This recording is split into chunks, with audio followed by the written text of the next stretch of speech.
ඊරිසියා නෑ උඹ? ඒ කොහොමද කියලා ඇහුවා. රජතුමනි මට පෙර ජීවිත පේනවා කිව්වා. මං කලින් ජීවිතේ රජ කෙනෙක් වෙලා ඉඳලා මම බිසවට ගොඩාක් පෙරේත වුණා. ඊරිසියා කළා වෙන පිරිමින්ට. බිසවට කාටවත් පිරිමියෙකුට ලං වෙන්න කතා කරන්නවත් දුන්නේ නැහැ. ස්ත්‍රී පෙරේතකම. එච්චර ආදරය කළා. එච්චර ආදරය කරලා මම යුද්ධයකට යන්න ඕන යොදුන් 32ක් දුර. මම බිසවට කිව්වා මගේ රත්තරන් මම ඔබට ආදරෙයි. මගේ බිසවුන් වහන්සේ මං යන තැන විස්තර ඔයාට කියලා එවන්නම් කියලා. දවසක් ගිහිල්ලා යොදුනකින් පණිවිඩයක් එවනවා රාජපුරුෂයෙක් අත. මම හොඳින් ඉන්න ඔයා හොඳින් නේද කියලා. අර හැතිරි අර පණිවිඩේ ගේන එකත් එක්ක බුදිනවා. අපි කොච්චර ආදරය කළා. ඔන්න දෙවෙනි යොදුනේ ආයෙ කෙනෙක් කිව්වා. ඒ යොදුන් 32ක් යනකොට 30 දෙනෙක් රාජපුරුෂයෝ. අර බිසවවල් වැඩ කළා.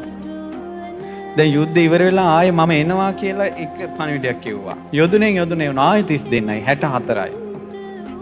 ඊට පස්සේ පුරෝහිතතුමායි රජුරුවන්ගේ තරුණයි. අර හැතිරි ඒ පුරෝහිතට බැල්ම හෙළුවා. පුරෝහිත කිව්වා මම දරුවෙක් වගේ. ඔබ රජ බිසව අම්මා කෙනෙක් වගේ. තෝ දැනගනින් මං කියන දෙයට එකඟ වුනේ නැත්තම් මම මැරුණත් මගේ අතින් ජරා වැඩ වෙන්නේ නැහැ කිව්වා. අරකි මොකද කළේ තරහට ගිහිලා මේ ඇඟ හූරගෙන මූණට අතෙන් තලාගෙන ඇඳේ පෙරilla හිටියා. රජුරු ආසාවෙන් එනවා බිරිඳ ඇවිල්ලා තමාව වැළඳ ගන්න කල. ඒකී සිරියංග බඩාවේ. රජතුමා වික්ෂිප්ත වූ සිතින් ගියා.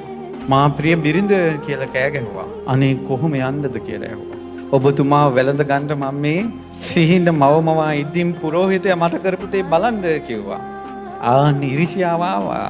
පිරිමියෙක් මගේ ගෑණිට අත තියලා කියලා. ඉක්මනට පුරෝහිතයට මරණීය දඬුවම් දුන්නා. එතන ඉඳලම මරණයට කැඳවනකොට පුරෝහිතයාගේ ඥාන ශක්තියෙන් ආයෙ රජුරුව ළඟට ආවා. එවිලා කිව්වා මැරෙන්න කලින් කියන දේ අහගන්න කිව්වා. ගෙන්නන්න කිව්වා රාජපුරුෂයෝ 64 දෙනාම. මුංගෙන් අහන්න කිව්වා විච්ච දේ. ඔක්කොම වැමෑරුවා. පුරෝහිතතුමාගේ මෝ මණ්ඩල හඳක් වගේ. ඒ පුරෝහිතතුමා බෝධිසත්වයෝ පින්වන්තයි. වචනෙන් ලෝකෙ දමනය වෙනවා. අනේ මම මේ වාගේ උතුම් පුරෝහිත රත්නයක් මේ ගෑණිට තියෙන පෙරේතකම නිසා නසන්න හැදුවනේ. ගෑනුන්ට තියෙන පෙරේතකම නම් එපා කියලා තිත්ත වුණා.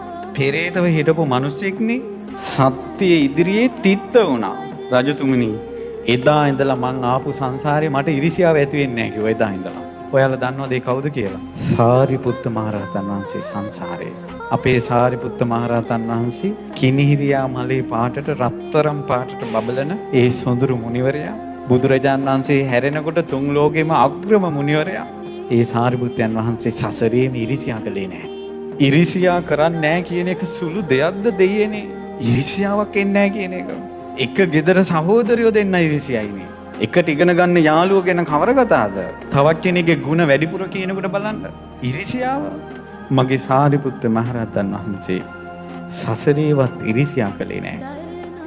ඉරිසියාව තියෙන අය සරණ යන්න සාරිපුත්ත මහරහතන් වහන්සේ වඳින්න. සාරිපුත්ත මහරහතන් වහන්සේ